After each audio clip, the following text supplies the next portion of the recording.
And good evening, cyberspace. Welcome to Squatch-D TV for today's date, August 18th, 2019. I'm your host, your guide, the Squatch Detective Steve Kulls, along with, well, the man with the plan, Mr. Chris Bennett. How are you? What's going on, Steve? Oh man, we're still breathing in and out in the bluegrass state. How's that going in New York? Well, everything is going wonderful. Let's say hi to some of the folks that have wandered into the live stream already. Low Rider, who comes in with the first comment of the night from YouTube, who actually says Rick Dyer is still a stack of feces. Yeah, well, we don't censor anyone's opinion on this show, so yeah. We try not to. Of course, our good friend Tina. Hi, Steve. Hi, Tina. Dean. Hello, Dean. Hello, Sam. Hello, Dave Rupert. Dave, haven't seen you in a dog's age. How you doing, bro? Mike Skamaka from the field team. What's up, brother? Mike. And Mike over here from YouTube. So hello, Mike. Guys. And you're the first ones to chime in tonight, so we'll say hello to you. Great show for you lined up tonight, but we'll be getting to that in a few minutes. I want to catch up with Mr. Bennett. Mr. Bennett has had a week back for about a week back. Yeah. Yeah. We've been spending a lot of time in the recliner the last couple of weeks, and if you know, I'm not on camera tonight because I may have to go in there and hit the recliner while we do the show. It's kind of weird not being able to sit down because it hurts. Hi, Francine. Hey, Jimmy Trek. How are you, Jimmy? From Jimmy from Goosebumps Paranormal. What's up, brother? I just saw him back the end of May, beginning of June over at the Bigfoot, the Pennsylvania Bigfoot camping adventure, which that's my little glowing blue sign back there. If I get my right there, I got to get myself orientated properly. But what a great time that was. But I'm sorry, nothing is worse than a bad back. I've been there, done that. Not probably as bad as you are, but I still feel the pain. Actually, right now, what I feel is the numbness a lot of time. I have some nerve damage, and I think I actually got some nerve damage from when I broke my ribs a couple of months ago. Because I turn a certain way and my whole arm will go numb. And that's only, and of course, hey, there's Suzanne. Hi, Suzanne. Hi, Suzanne. She was a great guest appearing, featured on that great documentary, The Back 80. So a lot of good times, good ground-based researcher after getting interested in after her experience, and love her to death. She's a great person, and love talking with her. Suzanne was great, man. I love hearing about this stuff, and she had some wild stuff to tell too. Oh, there's Sam. Hey, Sam. Yep. Well, Sam also says, glad you're calling out the BS in this community. Yeah, I've been pretty on point on Facebook when I see a post lately. I've been kind of calling people out. We're going to go to a couple of items that I picked out this week from our favorite social media outlet Facebook, and I just want to say that all the feeds are working very well. And there's our live streams, facebook.com/Steve.Kulls, twitter.com/Squatch-D, and of course, youtube.com/Steve Kulls, one word. So all the feeds are working wonderful. So, and if you happen to miss the show, you can also catch the replay streams at facebook.com/SquatchDetective and at squatchdetective.com as well. So that's another reason why I love this format, Steve. If you miss the show, you can just pop it up on your phone, throw in the earbuds and listen to it while on your way to work or something. Well, not only that, but if you have an Amazon Fire Stick, you can go onto your television, and you can. In fact, I know one of my guys watches it every week on his TV. He'll go to the YouTube app on the Fire Stick and go right to the channel and watch the show on live TV. The beautiful thing about this is you can pause it, you can go back to it without any big issues with that. Like Blog Talk was kind of an issue, and you had to, a lot of times you had the Blog Talk player. This, you have so many different formats. You can even find a downloader and download the entire program and keep it and save it, and perhaps put it on a disc, and then at a later time burn the disc. So, well, yeah, you know me too, man. I'm a firm believer in the Fire Stick, and I swear I think everybody should own one, because especially if you're into a cord cutting, I think everybody should own a Fire Stick, because man, I met TV like this before. It's awesome, man. It's cheap. Yeah, I tell you. And then again, Paul Shipman asked about Roku. Well, Paul, here's the thing. If you can get a YouTube app on Roku, you can very well watch it on Roku. I'm pretty sure there is a YouTube app for Roku. So that's I believe there is. Yep. Yeah, should be the same deal. Yep. Yeah. Just saunter over to the channel. And well, Chris, you were telling me some stuff, a little bit of a follow-up a couple of weeks ago. We were talking about the shots fired Sasquatch over there in Horse Cave, Kentucky. What's going on with that? Well, surprisingly, the spokesperson from Mammoth Cave never returned my call. Surprise! And I spoke to I spoke to a few other people though, and there have been some interesting things that have happened. One, I think I spoke last show on. They closed down the Green River Ferry, and that's about a mile upstream from where this happened. They also forbid or cost camping is not allowed in the area to where for the kayakers, because down Green River and up to the Nolin, and a lot of time they do overnight trips, which is my God, it's a great area. If you love to kayak, you can float down the river and pull off anywhere you like and camp out overnight. Usually, they stop the overnight king there in this area, and that the sighting had supposedly occurred. And so just this earlier last week, they also announced that they're closing down sections of Mammoth Cave. Yep. And wouldn't you know it, it just happens to be the sections that run around that area where there's another entrance over in this sighting area.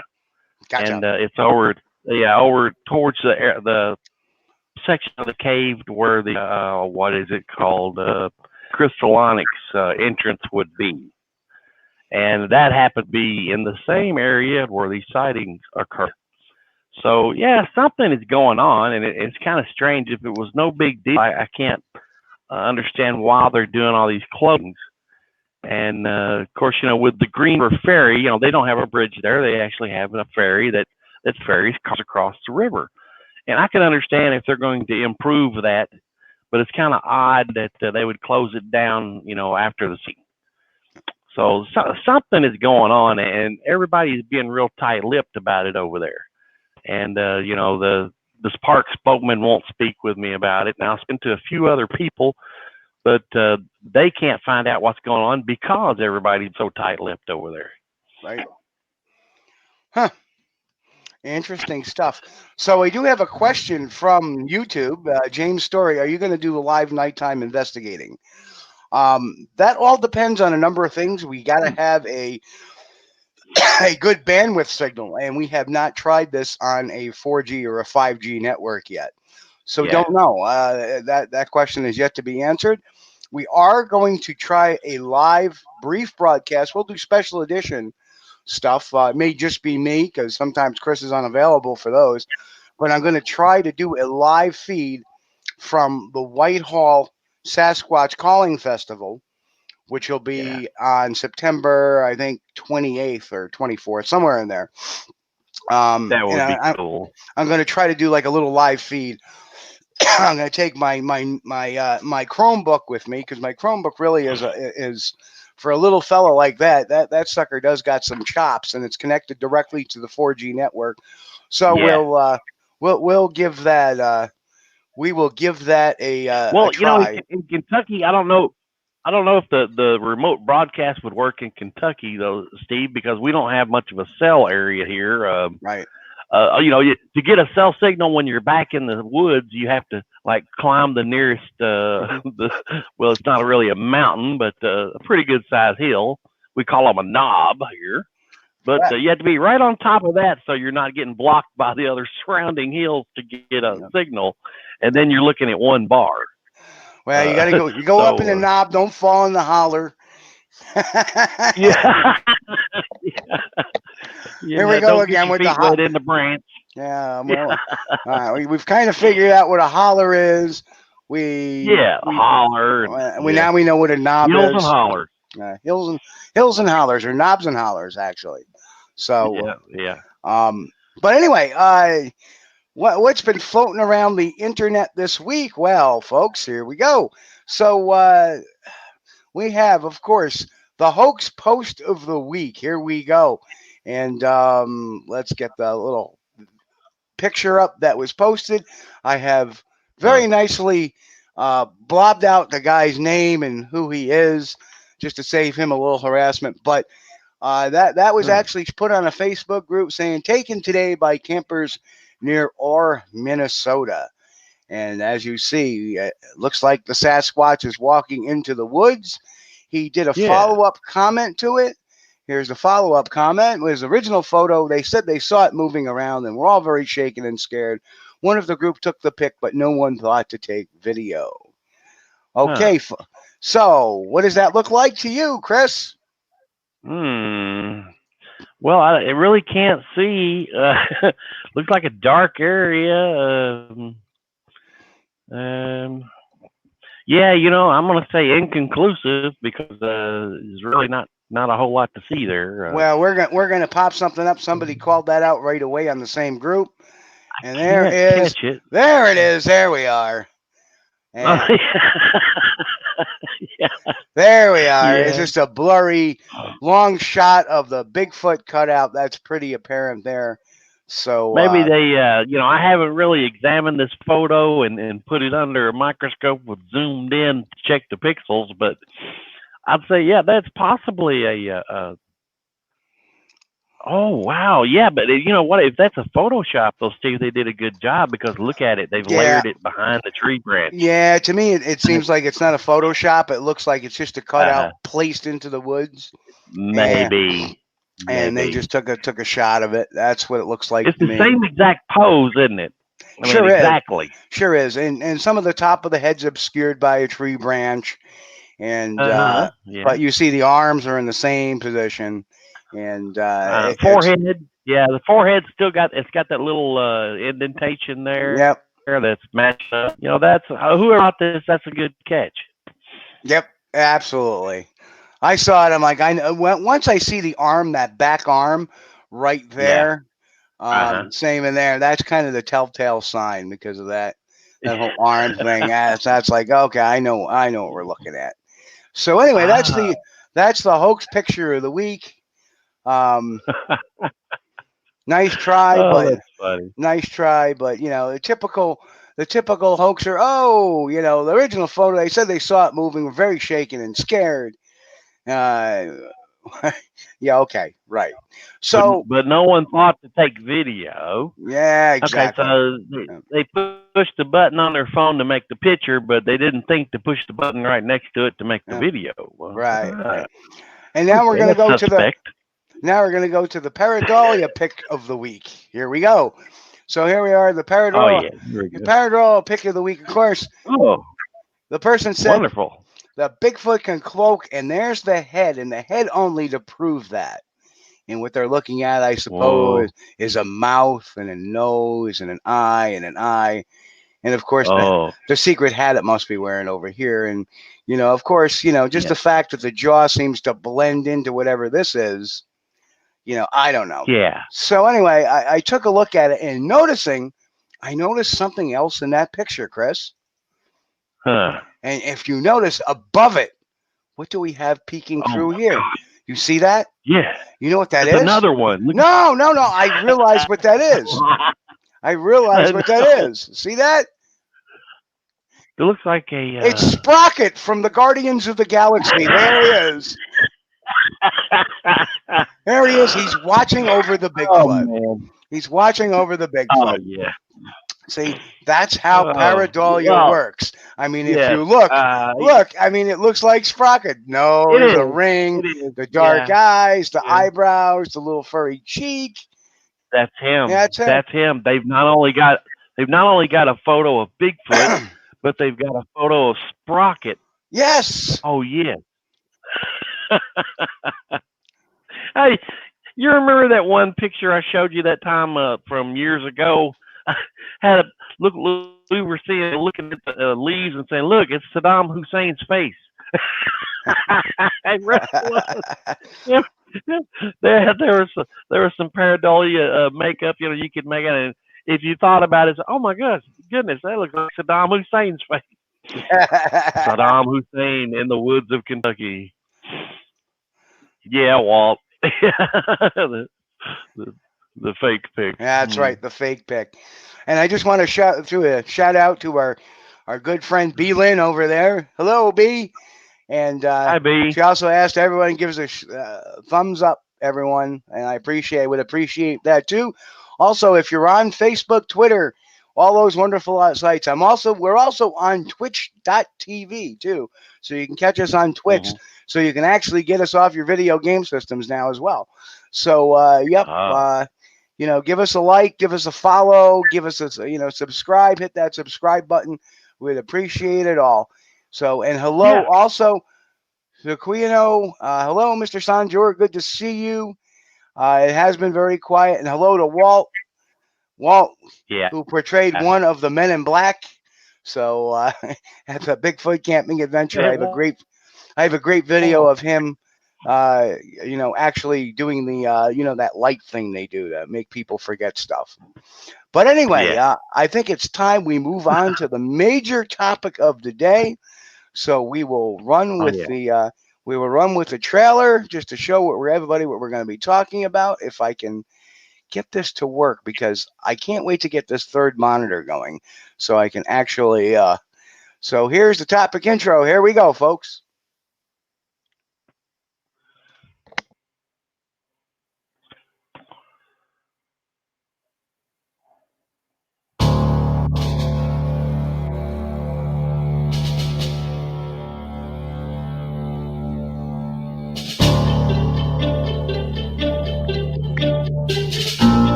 And yes, here we are talking about the Bigfoot cold case.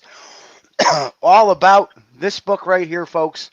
The Creature by Jan Klement. Published in 1976. It was the first book of its kind, really. Here we are, some 43 years later, talking about a book that was the first real accounting of a Bigfoot habituation.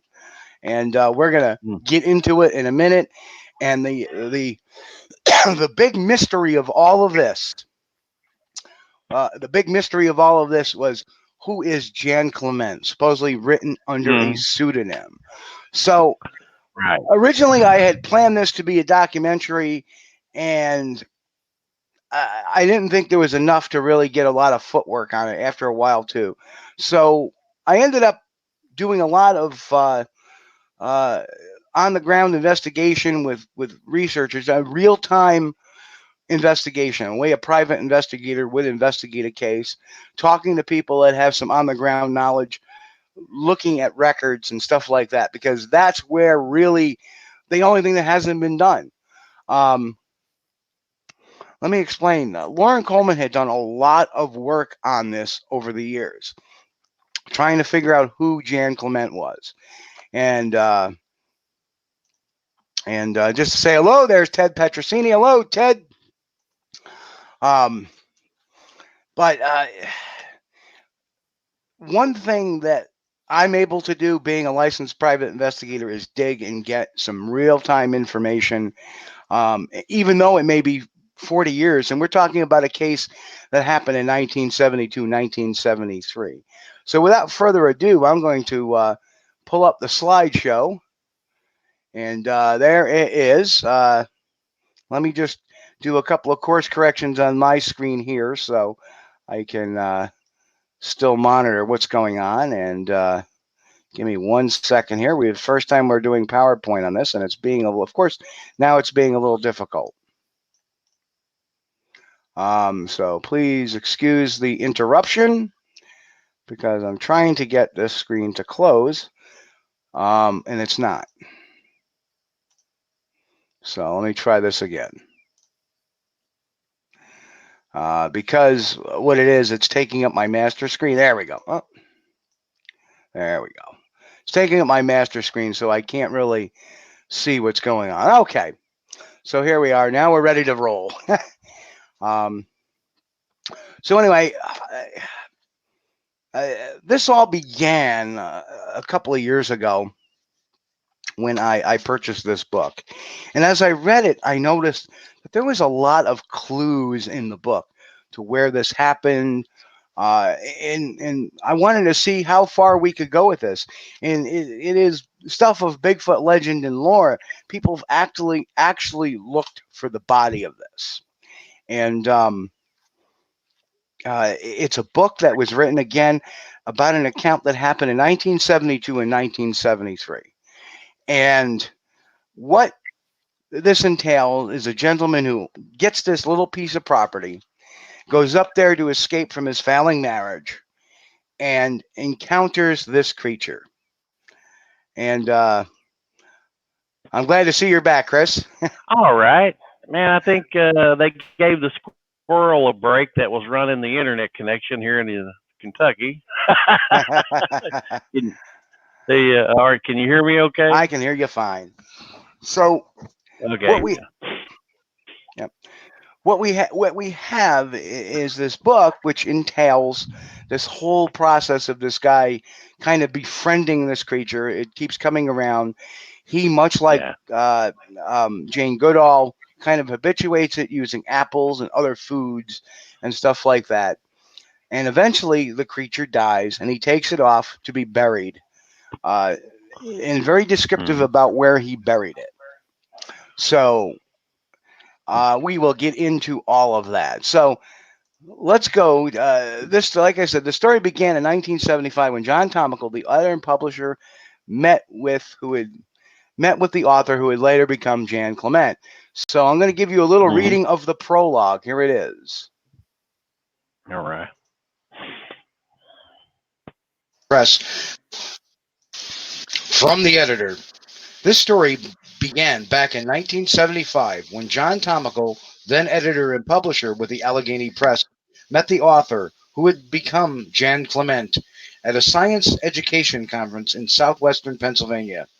According to interviews on the internet, John Tomical paid the author $400 for the publication and all rights to the work.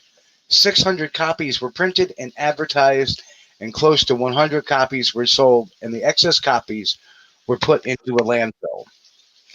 Little known to the publisher and the editor, the book had circulated among Bigfoot enthusiasts and was frequently cited in works of that genre. The knowledge of this came about slowly.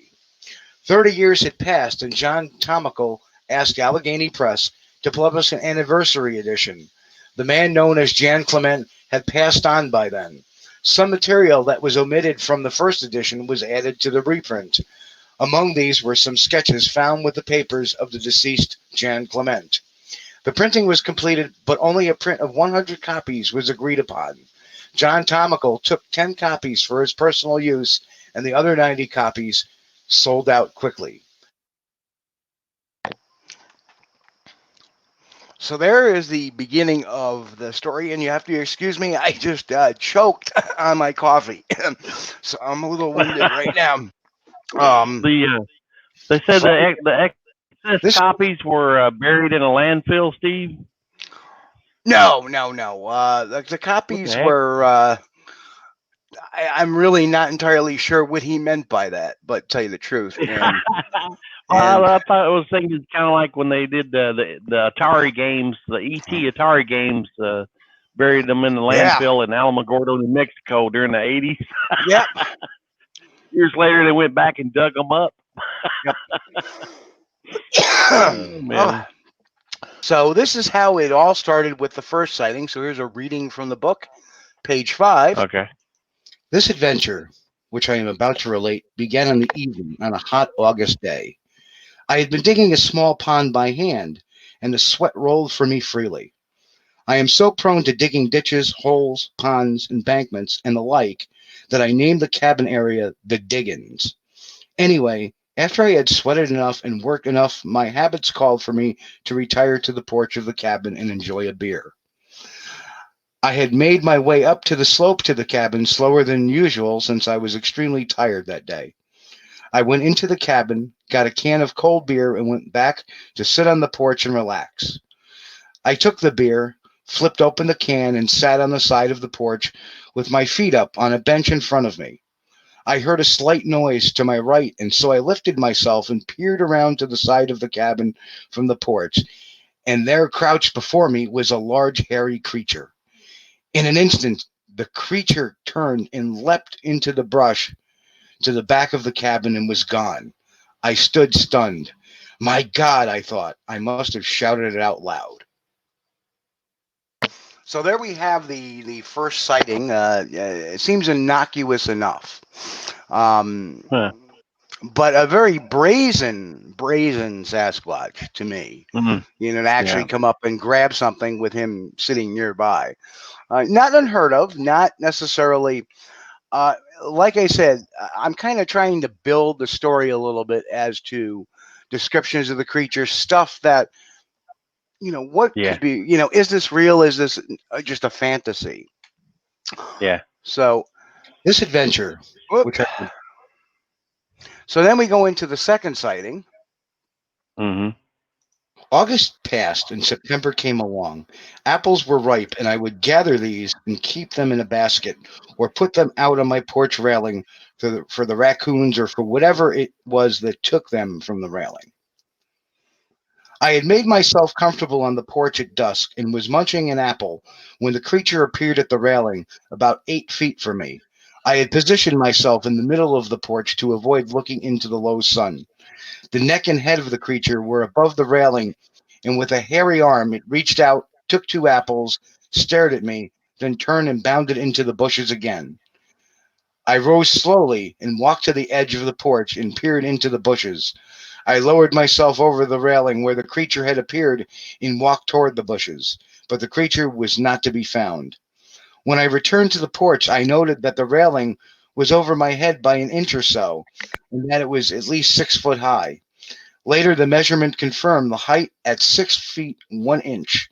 Estimating the size of the creature's head, it must have been 7 feet tall. I was able to confirm this later, but I wish to relate the story to you exactly as I remember it. My first impression was that the creature was ape-like, or man-like, about 7 foot tall and covered with short brown hair. Its eyes were large and its mouth expressive. It did not have a large protruding jaw or excessively thick lips, as artists' conceptions of ape men usually have. The body was powerful with well-developed leg and shoulder muscles and sported a protruding stomach. The protruding stomach may seem normal when one considers apes and sees pictures of them, but when an artist conceives a human, the human is pictured as flat-stomached and muscular, which is a misconception. Well, ain't that the truth? Oh, man. But very, very interesting story. So now I'm going to reserve some of my comments about each section until the very end of the dissertation. I do have some comments on his observations, but it's relative to the overall findings of what this case actually is. Mm-hmm. So we will now move into our next slide. August passed and September. There we go. I don't know why that's playing when I clicked that a second time, but so eventually he would name this creature Kong, obviously because of King Kong. That was his point of reference. Yeah. So this is a description and what Kong would necessarily eat. Kong's arms were about the size of my muscle at his wrist and about 20 inches around at the muscle. His legs were perhaps 34 or 36 inches around at the crotch. The front muscles on the upper leg were well developed. His buttocks were shapeless and flat. Other than those features, he was well proportioned, much like a human without the long arms characteristic of the ape world. His feet were not large and about 13 inches in length, which is about an inch longer than mine. He would not qualify for the title of Bigfoot. He did not appear on rainy days or when the ground was very soft and wet, except for incidents which I will later relate. Eventually, I was able to find a footprint and make a plaster cast of it. However, it did not seem out of the ordinary. It was 13.5 inches long and 5 inches wide. The toes were somewhat bulbous, with the little toe and the one next to it slightly shorter from the tip of the other three. I still have it stored under the cabin. Kong had a full set of upper and lower teeth when he yawned, and I was able to get a good look at them, but not able to count them. He wouldn't let me run a finger over them. All of his teeth were even. That is, they came to an even row at their lower edge, or biting surface. This was true of both upper and lower teeth. They were all flat at the cutting edge, as if they were all molars. I could identify the area of the canine teeth, but they seemed the same as the others. The front teeth were thinner and I suppose incisors. Generally, his teeth were white, except when he had stained them by eating berries or choke cherries. I could never understand why he would eat choke cherries and not domestic cherries. Anyway, his teeth seemed to be grinders and not cutters. His eyes were brown and quite large, with the iris perhaps 3/4 of an inch in diameter. He seemed to be bothered by sunlight and appeared only at dawn or dusk. At this time, the pupils of the eyes would occupy most of the iris. There was a noticeable body odor about him, much like that of a sweating horse or wet dog. When he would exercise, it would become quite rank and, without my scientific curiosity, unbearable. No wonder he approached me only when I hadn't bathed, and at first when I had been drenched with sweat. His nose was covered with fine light brown hair and was protruding with a slight bump just below the eyes. The nostrils were not inordinately large. Fine hair also covered his face, just below the eyes, presenting a slight mask-like quality. His ears were slightly pointed and exhibited no lobes. I experimented with food, both wild and domestic. He would eat raw grain, corn, wheat, and oats. The prepared foods which he took included white bread, rye bread, whole wheat bread, cornflakes, jelly, butter, margarine, honey, molasses, maple syrup, but not candy. I was hung up on edible wild foods when Kong came into my life, and so I was familiar enough with these to experiment. Well, there we go. Any comments on that, Chris? Wow. You know what? He's dead on a lot of this description here from my point of view, but he's missing I think he missed out on the part where it said it would not take candy, because personally, I think these things like sweet stuff. Absolutely. But now, and we know that's primates love sweets. Right. So I that was one of the things that kind of made me turn my head a little bit. So I was kind of surprised that would say that the creature would take like a processed food like bread or something. That would be news to me. I tried different things, for several years, and nothing ever worked that wasn't natural. And a whole lot of the natural stuff that I tried didn't work either. Yep. But some of the natural things that I tried worked. And of course, after we were able to figure out why some of the stuff wasn't working later on, with a little discussion with me and you, like the creatures around here, you would think a gorilla would love an orange or something. And so I thought, well, maybe these creatures would too, but they wouldn't touch one. And after we got to talking and thinking about it, he's like, okay, well, it probably didn't know what the heck orange is, but it would sure eat an apple. It would be like giving a Sasquatch a banana. They have no clue what a banana is. Yeah, I have no idea. Never seen one, probably. Yeah. So here's the interesting thing. There is a lot in the book about communication with Kong. He understood he would understand the words food and eat, but he did not pay much attention to any commands of this nature. So he basically says he really didn't understand English all that well. Here's the interesting thing. As the story progresses, he particularly mentions, and it's kind of funny because one of our chat friends, I'm trying to see where Mike A, made a comment. If I can pull that comment out, if I can find it. Oh, where is the cow? Because there is. Oh, Mike. Now, we all know, for those who have followed this story, there is a particular incident where, as Mr. Klement presents the story, there was a particular, he lived across from a cow pasture. And one day he spied upon Kong, doing a Humpty Hump with a cow. So, and he figured maybe that's just the way, he got his cornflakes done. The Kong was having a romantic interlude with a cow. Exactly. Oh, no. And then there was the more interesting thing where he actually tricked Kong into getting into the back of the station wagon and drove him quite a distance away and dropped him off, some 200 miles. Out in I want to say like Westmoreland County, up in Erie, around Erie. Again, what do I believe in?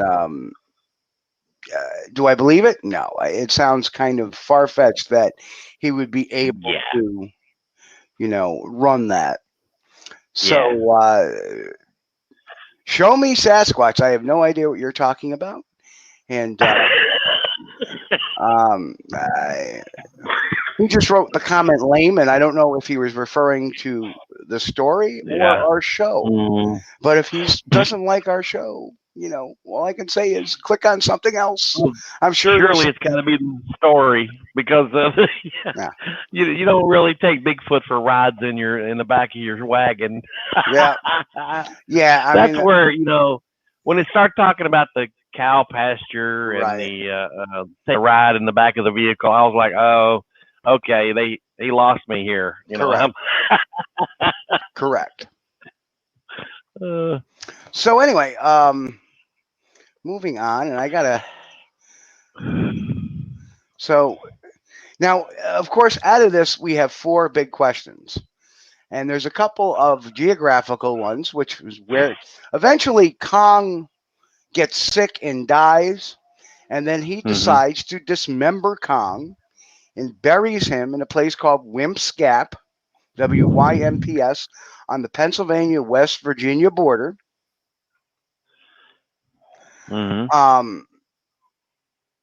And what he does is he buries it with a metal wheel. So if at another time he wants to come back, he can use a metal detector to find it. Right. Yeah, smart. So what that did was create legends of lore, and there have been several Bigfoot expeditions over the years to try to find Kong in Wimp's Gap using metal detectors. Right. But to me, it's always about, do I really just want to go out there and try to find the body? What if the body doesn't exist? So we need to answer the 4 big questions. Right. Right? 4 big questions. So number 1, where was the cabin and where was Kong buried? The investigative society is very simple. Who is Jan Klement? And is there evidence of ownership of the cabin? So that, to me, the investigative side is all 4 of these questions. 3 of the 4 questions are really important right now. Where's the cabin? Is there evidence? And who is Jan Klement? If we find out who Jan Klement is, then we can move on to finding out what kind of piece of property or property they owned, and then see if it matches up with where the cabin was, and then where was Kong buried. Yeah. So Kong's burial site, Wimp's Gap. This is the current, current pictures of the area now, as we see. And back circa 1962, he did make mention that he was about 100 yards away from the cornerstone, which is here, and that he pulled into an offshoot, which I believe in looking at that, there is that little turnaround right there. If y'all look, it's right in there, and then he could have easily wandered out to wherever he needed to be. Right. So, and what we've come down to it is what he's described. This is the actual topo map, and page 100 and 102 of the book. And let me just scroll over to that real quick. It says Wimp's Gap is on a hard road between a little town called White House on the Pennsylvania side of the border and a resort lake in West Virginia called Lake of the Woods. I drove over the ridge through the gap and cut the motor, drifting down the snowy road to where I would stop and do the burial. Finally, I found a nice pull-off spot about 200 yards from the Mason-Dixon line, which was identified by a swatch cut through the big trees. The rain pelted me, the lightning flashed, and I could see West Virginia over the other hillside as I dug the grave. The pieces of Kong lay in disarray about me. Finally, the hole was about 3 feet deep and full of water. I dug a slit trench in the hillside to drain most of the water away. And then again, the wheel. I took the wheel with the idea that if I ever wanted to find the grave again, all I had to do was bury the wheel with Kong and use a metal detector to find it. I did not bury the poncho, but instead threw the parts of Kong and the wheel on top of them. So there is some very graphic stuff in relation to the that. So here we have a couple of points on the map where it seems like, he could view the hill on the other side of West Virginia. So those are the 2 visibility points there where you can actually see hills on the other side of West Virginia. So without any really long-term, obviously the climb in and out to one of the thumbs, and he could have buried it there. He could have buried it there if he actually buried it. Right. So this is what we know. It was a south-facing slope about the cabin. we have a south-facing slope. So I'll read that little part. I had built the cabin in a small wooded area in southwestern Pennsylvania. The land comprises about 11 acres, and the property is in south-facing slope, and a small stream and road separates this slope from another slope across the way. The other slope is rented, and upon it, a farmer raises cattle. So there you go. The cabin was burned in 1986. Another big clue. He sold the diggings to another individual, and the cabin was burned to the ground by an arsonist in 1986. The ruins of the cabin are still there, as well as the remnants of the pond. The property is overgrown with weeds and brush. Several very expensive houses have been built in the area, and the present owner has refused to sell to developers. And finally, he makes a mention of taking another scientist with him, somebody he goes to school with. Yeah. And drives actually around, and is very descriptive. And here it is. I had built the cabin in a small wooded area. I let him drive beyond the... Okay, hang on. Something is going off that's not supposed to be going off. In south-facing slope. And I let him drive beyond road separates this slope from another slope across the way. The other slope is rented, and upon it, a farmer... Okay, we're having a little technical difficulty with the audio portion here. Give me 1 second. There we go. I let him drive beyond the Diggins Road and led him to the state game lands just north of Dunbar, where I had spent many days hiking in the past. So after reaching out to and I have a lot of contacts and a lot of friends in Pennsylvania. Obviously, Eric Altman, Walt Wadsworth, a bunch of others, Dave Drageson. And they put me in contact with a gentleman who is an entomologist who is very into the Bigfoot mystery and very familiar with the area. And after having several conversations with him, there was actually a place called Clements Point, which is near Dunbar Road, which, of course, he was he passed the entrance of the cabin to go north of the Dunbar, which would be right near Dunbar Road. So, lo and behold, we take a look. I let him drive beyond the Diggins Road and led him. There we go. And we have found what we believe is the site of the cabin. And if you look, there is a road. There is a road that comes up. There is a burned out remnants of the cabin. As you can see that very clearly. There was a couple. There's a couple of outbuildings which are over in this area. And if you look, there's your pond, which was man-made. So this, coincidentally, is right across from old cow pastures.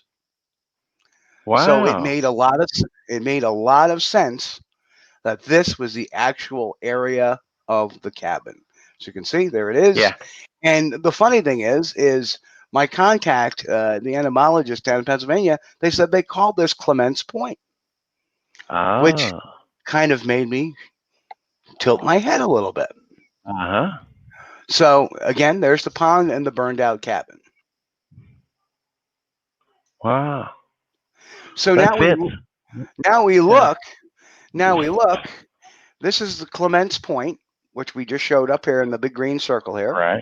There's Dunbar Road, and all of this area here are all new, relatively.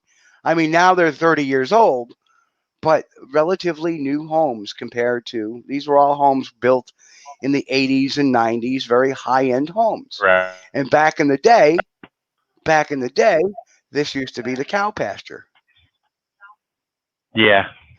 So we found it. Now, the interesting point is that this whole area has been very rich in Bigfoot sightings. Very rich. When we do the Pennsylvania Bigfoot camping adventure, there's Benner Meadows Campground right in here. And when we go and do our stuff, it's in the state game lands up in here, off the map. So when we actually do our night hikes, it's all up in here. So is it possible? And that's when I started to really get interested in solving this. When I realized where it was, that's when I really started to turn it up, going, wait a minute. But the fact of finding that particular area that meets that all Yeah. the necessary qualifications, and there it is. Yeah. That just astounded me. And what's the scale on that, Steve, between Clements Point and Benner's Meadow Campground? What is that? A couple of miles or so, or not yeah, even? I would say maybe 2-3 miles. Yeah. My guesstimate. Right. As a crow flies, probably shorter. Yeah. But that's interesting. Or the buzzard flies, if you're talking about my ex-mother-in-law. So, oh no. So there we have it, and I thought that was pretty amazing stuff to actually come up with that, and the fact yeah, you found it. That's it, Steve. There's the footprint, and it was just everything fit. So now we know that there's actually Clements Point.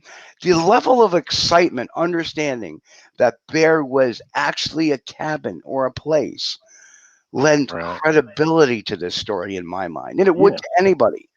Yeah. But now we have to do our due diligence. All right. So, who is Jan Klement? And that was a question that, after reading a lot of work by Loren Coleman, he did a lot of great work, and he actually not accused, but he asked the editor, John Tomical, if John was actually Jan Klement. And Tomical denied this. Actually denied it, said, no, it's not me. Jan Klement was real. He died. He went to the, but I will never give up his secret who he is. And that's what he told Loren. So this is based on a Cryptomundo post. John Tomical was born April 30th, 1928, Cuddy, Pennsylvania. Okay, so if you look, he enlisted, the big takeaways, he enlisted in the United States Army and served from 1952 to 1954. He obtained a Master's of Science from Syracuse University and a PhD from the University of Pittsburgh. He taught earth sciences at both high school and college level. Okay. So here's the interesting thing. He's the founder of the Pennsylvania Earth Science Teacher Society. He's an expert in his field, author of 24 books, including textbooks on natural resources, geography, and earth environments. In addition, Tomical has published 2 books of poetry, 2 novels, and 3 travel diaries under a pseudonym. In his writing, he searches for and discusses a connection between poetry and science in general literature, as well as exploring questions about God and religion. Very interesting. Now look at his Amazon thing. His Amazon author biography, again, a lot of the same. Yeah, and here it says he was drafted in the Army and spent 2 years in Germany.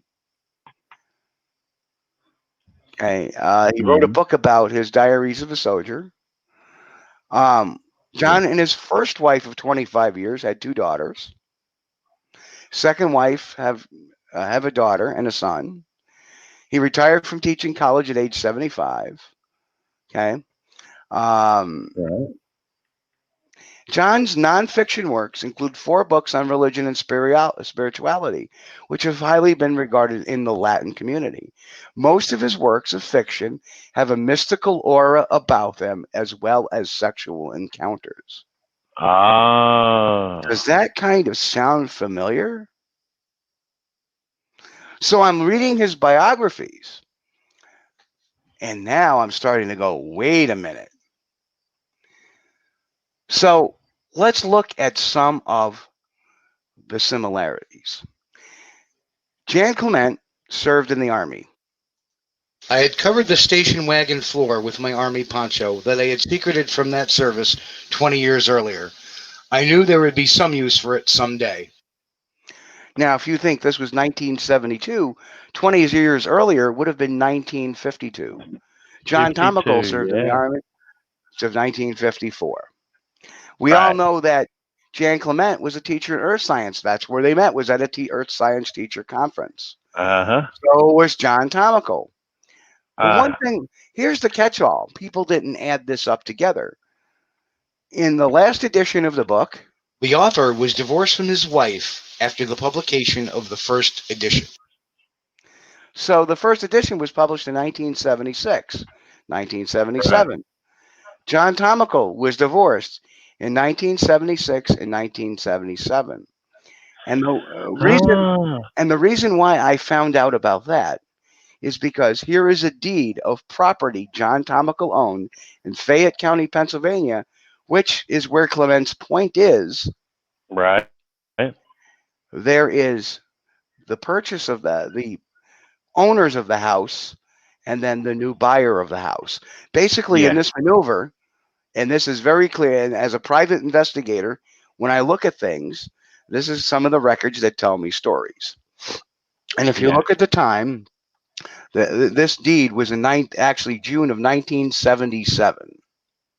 Yeah. This transaction got filed on June of 1977. So right in the divorce date we're looking for. And of course, his first wife's name got taken off the deed. The grantors and the grantee. That is indicative, my friends, of a divorce. As a private investigator, I know this.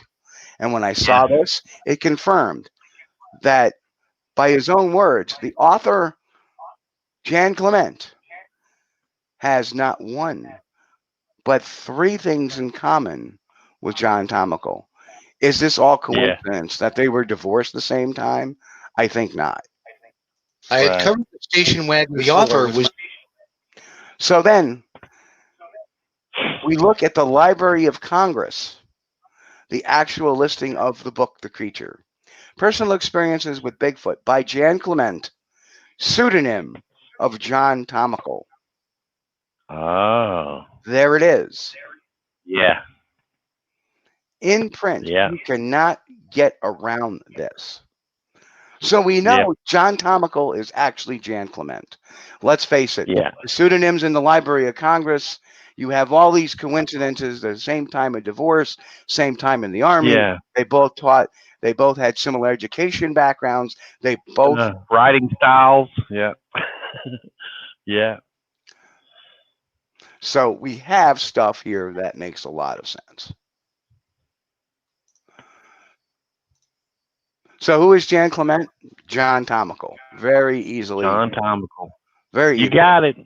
So, you got it, Steve. Now here's the thing. Now we start to look and figure out what properties that John Tomical owned in Fayette County, Pennsylvania, which is, or even the surrounding counties of where this property could be.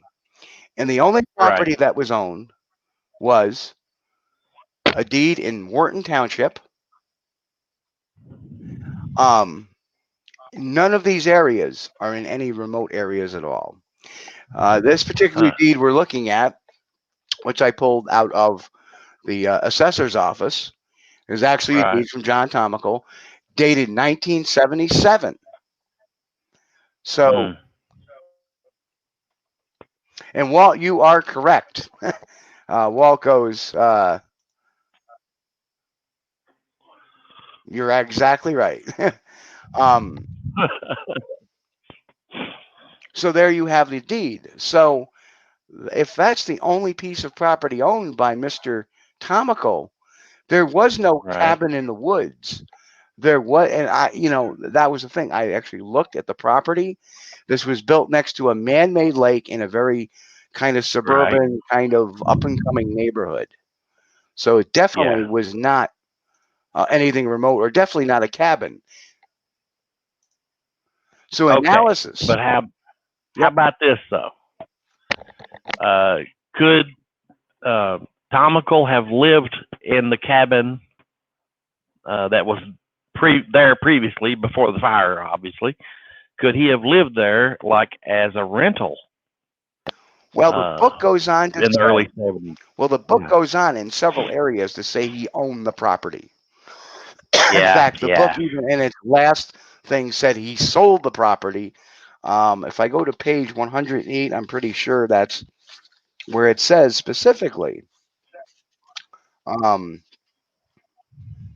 The author was divorced from his wife after the publication of the first edition. He sold the diggings to another individual, and the cabin was burned to the ground by an arsonist in 1986. Very cut and dry. He owned that property, supposedly. Yeah. Yeah. Now, if you take that and you look at all the stuff, the similarities between Tomical and Klement is undeniable. Right. Military the same time, divorced the same time, same education, did the same job. Tomical never owned property rural enough to be considered the property. Right. Again, Tomical's fiction novels, often written under a pseudonym, had mystical auras to them, and what could be more mystical of an aura than a Sasquatch? And if people read the book, there was a lot of questions about humanity, questions about God, questions about, this. Right. And a sexual element. It had all three of these elements. Yeah. The author was well versed in earth science and mentioned primates and habituated Kong, very much like Jane Goodall did with the chimpanzees. And Dr. Goodall's first stories about chimpanzees was first printed in 1963. So it wasn't a secret about what Dr. Goodall was doing at the time. Okay, the author was very versed in Sasquatch research, as there was numerous references to research of the time period and mention of even Stan Gordon, a Pennsylvania researcher. And Tomical was also familiar with the areas. Being an earth science teacher, he probably did spend a fair amount of time in the woods, knowing the areas. And boy, the name Jan Klement, well, boy, there's a place called Clement's Point, which he may have visited. So why not make a guy called Jan Klement and use this for the setting of his story? So I agree. I think what we're looking at is kind of fiction using himself as the main character. Right. Now, some of the things that I told you earlier about observations. It's very well known that a lot of the East Coast Sasquatches have long hair. They don't have short hair. But Tomical said that Kong had short hair. Yeah. Not on the face, but short hair on the body. Well, and a flat butt. My only frame of reference that I think he was using was the Patterson-Gimlin film for that. Yeah. Very possible. Right? Because, being a earth science teacher or anyone that had a background in earth science would be well versed and very well interested in a phenomena of Bigfoot. And they would have done more research on like Jane Goodall's work with the chimpanzees. And so I think you hit the nail on the head there, Steve. Yep. I mean, if you look, and not to mention, there are references in the book to other sighting reports and to other people seeing Bigfoot, which I believe were authentic, which he was referring to. That means he's an earth science teacher, so he's familiar about how, and he's a doctor, mind you. He's a PhD. He's very acclimated at describing what teeth may look like. He may be putting out his own theories as to what teeth may look like, some of that. But we know that in taking all these reports over the years, that there is a strong possibility that some of the things that he said out of hypotheses actually proved out after a lot of all these sighting reports proved out to be a little bit incorrect, such as the short hair. When that is seems to be like the only short-haired one I've ever seen was Patty, and even just the other day, if anybody's ever watched Seth Breveled's On the Trail of Bigfoot, he makes that distinguishing feature between East Coast Sasquatches and West Coast Sasquatches, having the East Coast one seem to have longer hair than the West Coast one. Yeah. So is it possible that that? But to me, it seemed off. Along with the candy comment, that seemed off too. Right. Yeah. Some of the descriptions, though, while you're reading this, it's like, oh man, this is head on. He has got it. And then you read a part. Well, he didn't like candy. Well, that doesn't make sense there, because normally primates love the sweet stuff. They love the sour stuff. Sweet, sour, and then salty. Yep. Sweet and salty is the. Yeah. So very, very interesting. So and what that came down to, a lot of it is, I believe we have somebody from South America actually talking with us from Facebook who asked this question. So is American Mapinguari is long coated? I think that's a question. In certain areas they are. On the East Coast, a lot of people, the ones I've seen, long hair. Yeah. In other cases, like on the West Coast, there seems to be a short-haired creature. Now, it could be, differences in climate. I don't know why that is. Right. But well, the Pacific Northwest, that's considered like a rainforest or something, isn't it? Like they have a lot of moss and a lot of rain and stuff during the year, so that may be the difference. But I always thought since the Pacific Northwest is like colder, yep. in the winter, that they would be have longer, thicker coats. But I don't know, man. That's one of the questions that still gets to me. Why versus what's the difference of having long hair versus short hair? There's got to be some advantage to it in the colder climate. Right.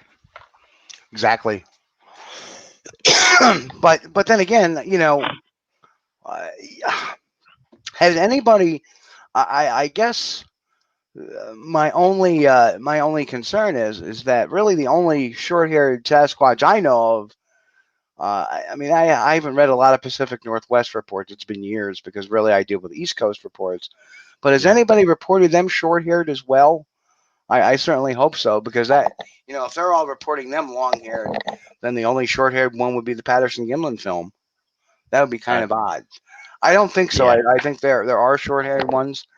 I don't know. It's just one of those questions. And I don't want to linger upon it because there's so much other topics to this, but to find out that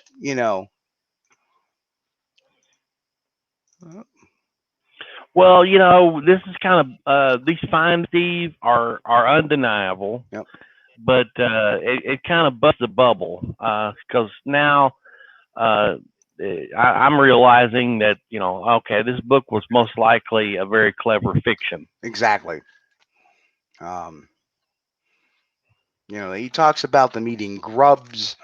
He talks about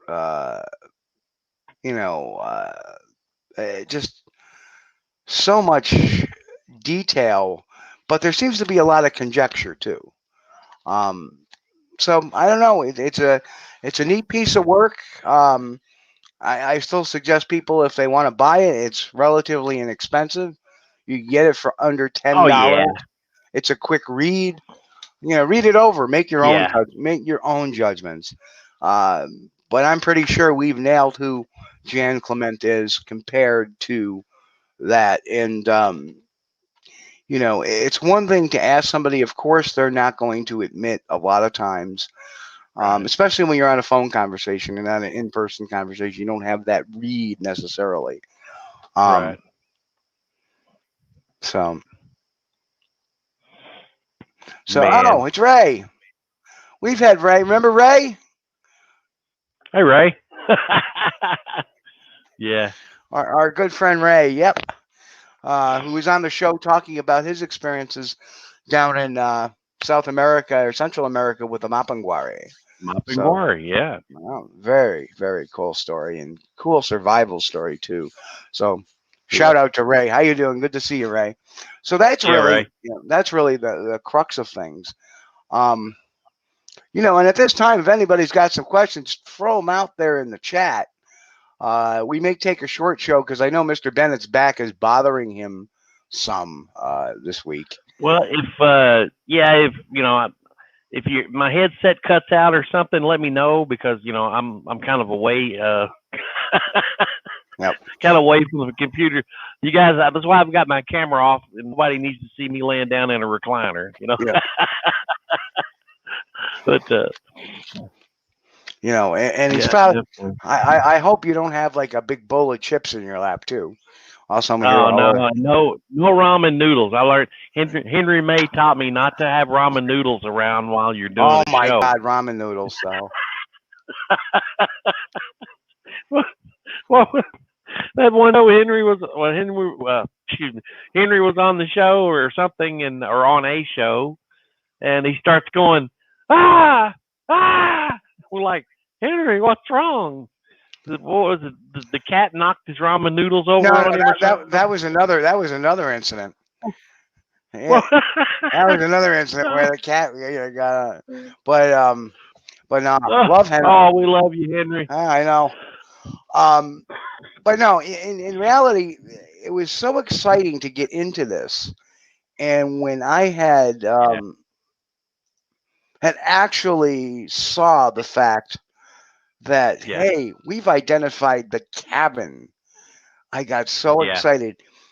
But then as I started parsing the story and looking at who Jan Klement was versus John Tomical, the whole idea of it was, let's see if Tomical owns a piece of rural property, and that would really pinpoint us to the cabin, you know. And the fact is, it pointed us out to a whole nother township on the other side, on the other side near Chestnut Ridge, rather than where Clement's Point was. And it was in an area that obviously, and it was only one property. That was the other thing. A man who said he owned a home, and this was his second property, you know, kind of his little getaway, and wasn't there. And you know, but then people say, well, you know, what if John Tomical owned this or John Tomical owned that? But the fact is, John Tomical denies he was even Jan Klement. Right. So So the whole story. He definitely had firsthand knowledge of the area. Yep. Because the area that's described in, look, you found it, Steve. That's it. There's no denying it. That's it. Yep. And so he definitely had firsthand knowledge.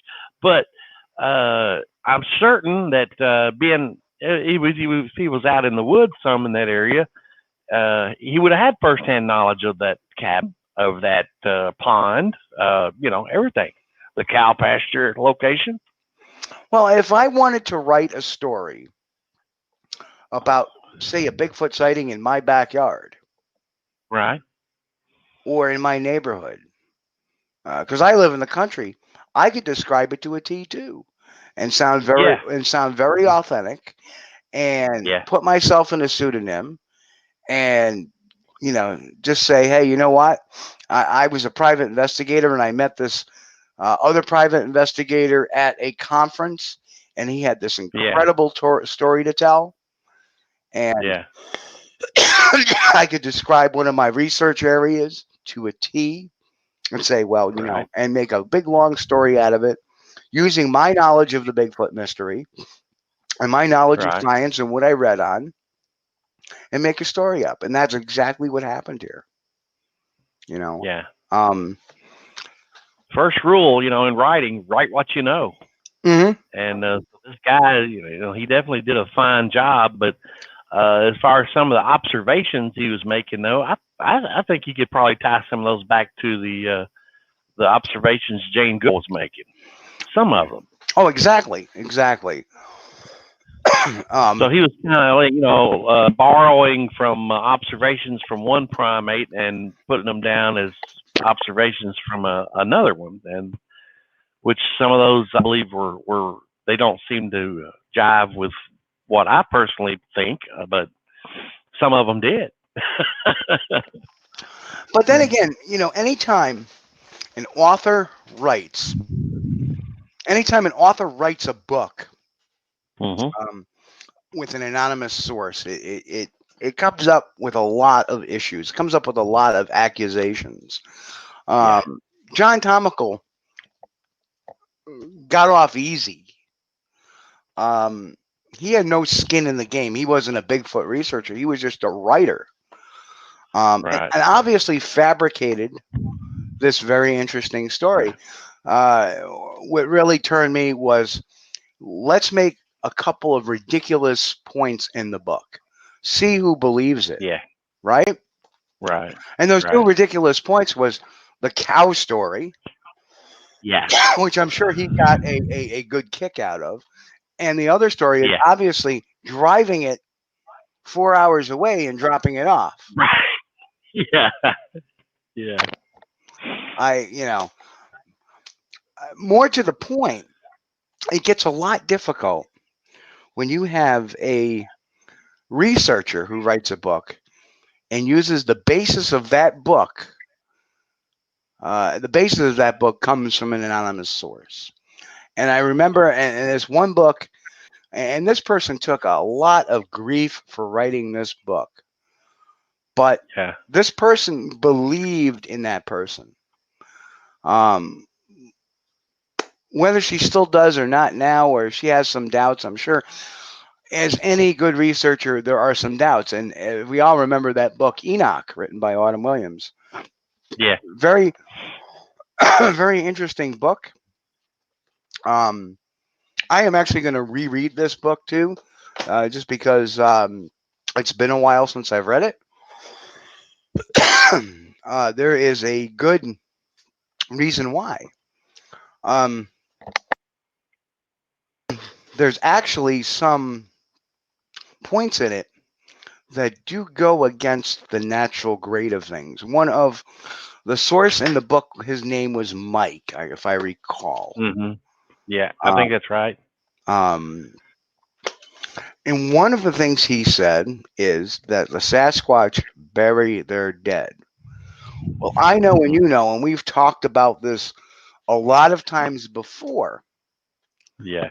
That if they were burying their dead, we would be finding their bones. So kind of have an issue with that. So my next thing is I'm going to parse into this book, not from an investigative standpoint, because I'm sure Autumn either knows who he is or could find out very easily who he is. Right. Right. She could pass it off to me, and I can find out who he is in a matter of minutes. That easy. For a private investigator, that's easy. But I'd like to see. You certainly got the Bigfoot cold case of the creature and Jan Klement solved. And that's hats off. Fine job, Steve.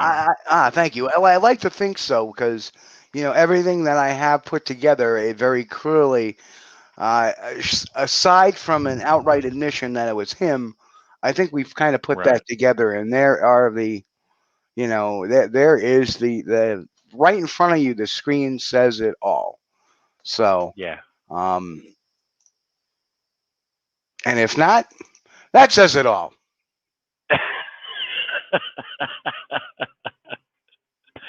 Oh man. Hey Chris. Yeah, I'm still here. Okay, hang on. Yeah, hang on. I just had a big technical difficulty here. Yeah, I see the screen changed.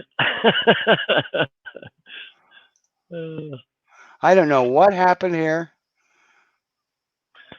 It was just everything. The screen changed. There we go. Yeah, I clicked on something, and all of a sudden.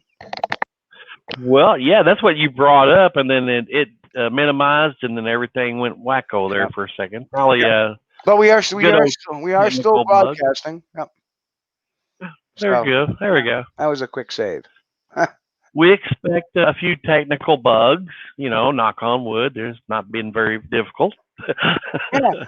Unfortunately, I just lost all the comments from previous. Oh no! Well, I mean, can't see them either. Yeah, nobody's been asking any questions, but we're all good. Yeah. So, And again, for those late joining us too, this is where you can find our live streams every Sunday night coming to you at 9 p.m. Eastern.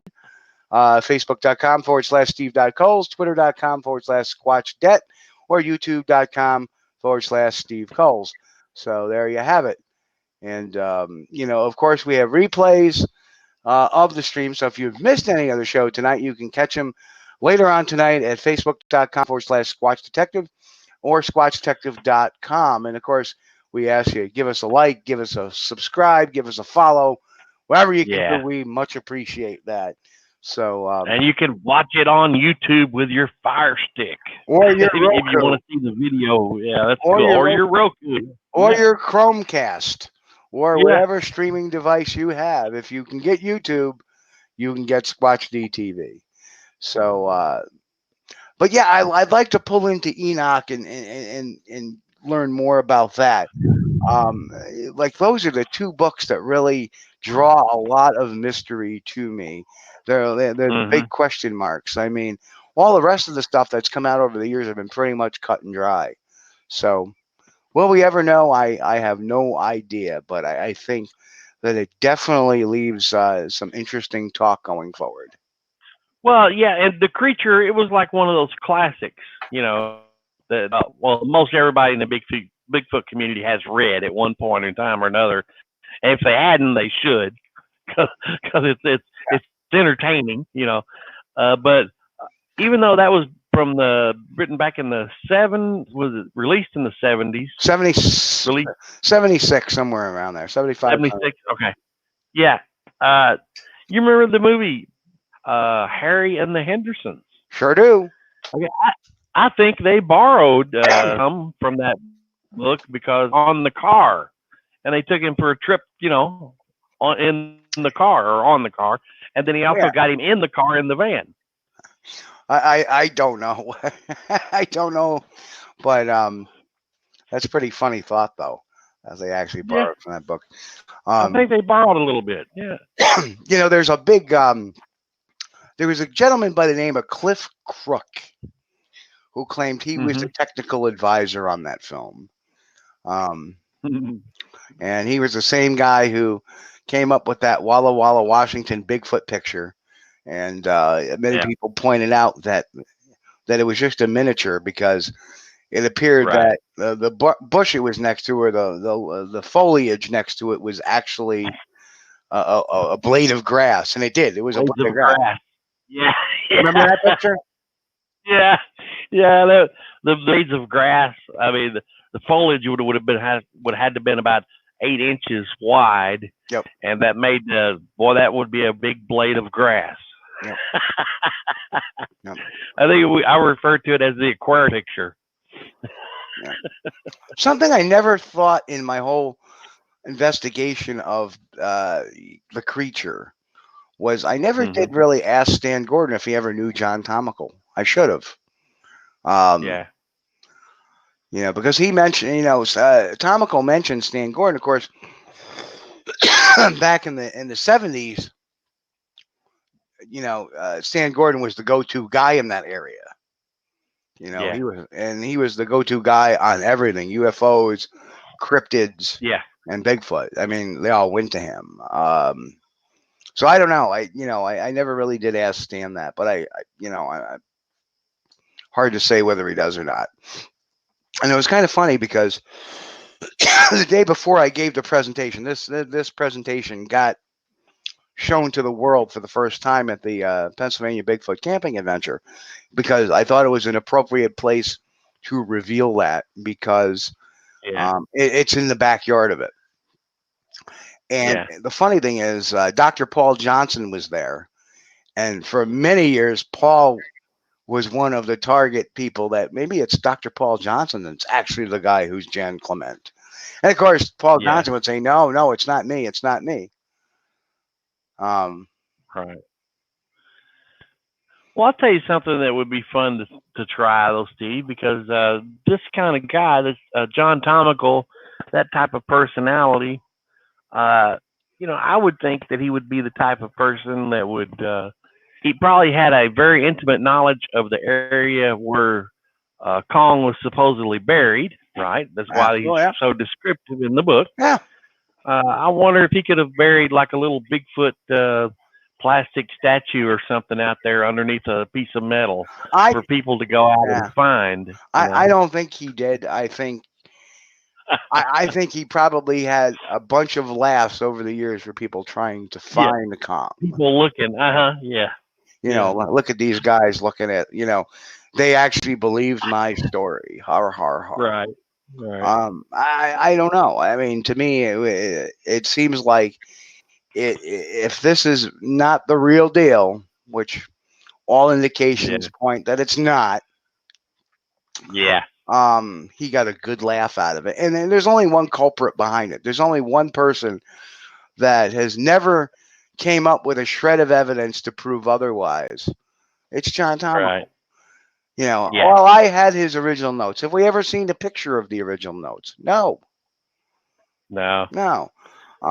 We've seen a few drawings that didn't even come out with the first edition. They came out with the second edition. That supposedly these were. So it was almost like over the years there was like a little revive. He was trying to revive it a little. You know, well, guess what? I wasn't going to be the guy to go down there on a hoax. And that was the whole thing, is that I was preparing to. I was getting things lined up. I was preparing trips. But then as the investigation unfolded and I started looking at property records, I realized, wait a minute. And then I looked, I go, okay, they were, all right. Maybe they're the same age. So, okay. There was the Korean conflict going on at that time. So is it possible for them to be in the army at the same time? Yeah. Is it possible and they both have the same occupation? Well, that's a given because that's how they met. But when they got divorced at the same time, that's when that's the straw that broke the camel's back. That's it. And you know, to me that was the quintessential part. Why even mention it? That the original author got divorced. You know, to me, it didn't seem an important or relevant point to put in the whatever edition they added that into. It didn't seem relevant to me. You know, he passed on supposedly. You know, that's an easy out. Yeah. Oh yeah, he passed away. Yeah. You know. Well, you know, writers do that, Steve. They leave little hints in their work, and the good writers. Right. And I think John Tomical was a good writer. I think he was. So he might have left these little Easter eggs for Mr. Steve Kulls or some other private investigator to actually find him out eventually. And I think you have. I think so, but I don't think he would ever admit it. I mean, Loren Coleman approached him 7 years ago, 8 years ago about being Jan Klement. Just based on the fact that Jan Klement seemed to be a anagram for John Tomical. Clement, Tomical, kind of you mix close, very close. If you think about it, Tomical you can fix into Clement. But I think the real reason why was because there was this place called Clement's Point, and he was familiar with it. Right. And maybe he had been to the property there before with a friend or one of his hunting trips, because that area was not developed as much in the 60s and the early 70s. Right. And I think he got used to it. He saw it, and that became the basis of his story, and he formed the story. It's only a 109-page long book. So it probably took him a month to write. Yeah. You know, so it made no sense. He had it in with the Allegheny Press. He was an editor for them. They did these little educational books every once in a while. So why not? Here's one of my fiction stories under a nom de guerre. Writers do that. Yep. Yeah, a few extra bucks in their pocket, you know. And they, I still though, I mean, gosh, I would like to know for certain whether or not he ever rented in that area or lived in that area, because the area you found fits the description perfectly. So I'm certain he was referring to that area where the burnt out cabin is now. And because, you know, I still, of course, but like you already pointed out, he says very clearly, you know, it's pointed out very clearly that he owned the property there. Well, no, John Tomical never owned that. Right. Right. But, why would you make that story up? Really? Yeah. Yeah. I mean, the description of Wimp's Gap, if you look at the 1960s satellite photo, which I used because, you know, we're fast forward 40 years, and I actually managed and paid for to get a 60s era satellite view of that area. That was a pretty good trick. And that showed, there was a pull off there. So obviously, if you're writing a local book, you want to make it sound, because let's face it, Allegheny Press isn't a national press. Right. You know, their population base is that area. Their selling area is that area. So you got to write something. If you're going to write something and be convincing about it, you need to have at least some things checked. And you know, he wrote the book in the 70s. I pulled a picture out from the 60s because I think it was like 68 was the picture where it was taken, which is only like a 4-year gap. I didn't want to go over the limit because that could change. But if I went before the limit and there was a road there, that would make sense. So when I started looking at the geographic locations, okay, they seem pretty good. So once I got that straightened out, then it was time to turn focus on who's Jan Klement, and that's how that information came about. Yeah, that's another thing that I think that is so cool, that he would do all those descriptions. And you know, who would have ever thought back during the 70s or late 60s, whenever he wrote this piece, that in modern times we would be able to look at satellite imagery of the area and pick out the exact area he's talking about based on his very good descriptions. Well, and you know, it's unimaginable at that time. What it took was me talking to a 60-plus-year-old man, a scientist who has an interest in Sasquatch, that lived in that area his whole life, has hunted, trapped, done everything in that area. And that's why when he says, when I started talking to him about the directions, he says, well, there's a place called Clements Point, and it comes to a point, and it's off of Dunbar Road and Ohio Pile Road. And sure enough, I get to that picture, and there it is. There's the burnt out cabin. And, you know, 1986, it got burned down.